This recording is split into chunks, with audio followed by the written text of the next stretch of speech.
আসসালামু আলাইকুম দর্শক শ্রোতা, আজকে আমাদের আকুপাংচার ডিপার্টমেন্টের আরো একটা সফলতা নিয়ে আপনাদের সামনে চলে আসলাম। তো আমরা পেশেন্টের মুখে শুনবো উনি কোন কোন সমস্যার জন্য নিচ্ছিল, এখন ওনার আকুপাংচার নেওয়ার পর কি অবস্থা। আসসালামু আলাইকুম, আমি মোহাম্মদ মাহিদুল ইসলাম। আপাতত জনতা ব্যাংকে জব করতেছি।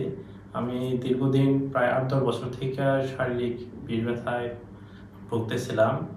আল্লাহ তাআলার অনেক শুকরিয়া যে রাকিব স্যারের সাথে আমার ফেসবুকের মাধ্যমে মিট আপ হয় এবং আমি ৬টা সেশনের মাধ্যমে আলহামদুলিল্লাহ শরীরে অলমোস্ট 80% পিঠ ব্যথা ভ্যানিশ হয়ে যায়, যেটা আসলে আমি কল্পনা করতে পারি নাই। আমি মনে করি আপনারা যদি এরকম শারীরিক সমস্যায় সাফার করেন, তাহলে অবশ্যই আপনারা একদিনের জন্য হলেও রাকিব স্যারকে দেখাতে পারেন। আর ইনশাআল্লাহ আপনারা যে ২-১ সেশনেই এমন হতে পারে আপনি একটা বেনিফিট পেয়ে গেছেন। সেই সাথে স্যার যেন এভাবেই সবাইকে সেবা দিয়ে যেতে পারে, এই জন্য স্যারের জন্য মন থেকে আমার দোয়া রইল। তো আপনার তো মূলত মাইগ্রেনের ব্যথা ছিল, হাতে ব্যথা ছিল, পায়ে ব্যথা ছিল, আবার আপনি বলছিলেন যে মাথাও গরম হয়ে যায়। এখন এই জিনিসগুলোর এখন কি অবস্থা আপনার ৬টা সেশনে? আমার আলহামদুলিল্লাহ সবই কমছে।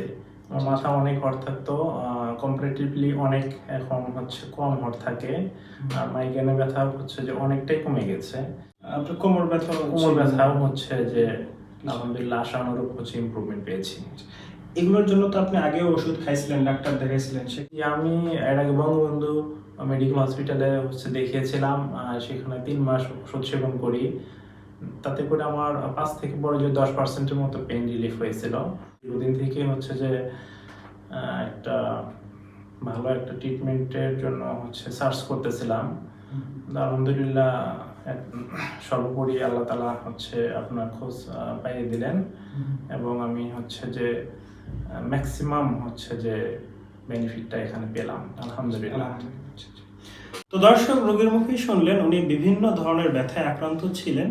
আলহামদুলিল্লাহ ৬টা সেশন নেওয়ার পরে ওনার 80% ব্যথা চলে গেছে। আশা করি উনি বাকি সেশনগুলো নিলে ওনার পুরোপুরি ব্যথাই চলে যাবে। তো আপনারা যারা বিভিন্ন রোগে দীর্ঘদিন ধরে ক্রনিক ব্যথায় ভুগতেছেন, তারা কিন্তু আকুপাংচার চাইলে শুরু করতে পারেন। ইনশাআল্লাহ আপনারা প্রথম সেশন থেকেই এর যে বেনিফিটটা, পেইন রিলিফের ক্ষেত্রে যে আকুপাংচার চমৎকার কাজ করে, এটা আপনারা তখনই বুঝতে পারবেন। তো আজকের মতো সবাই ভালো থাকবেন, সুস্থ থাকবেন।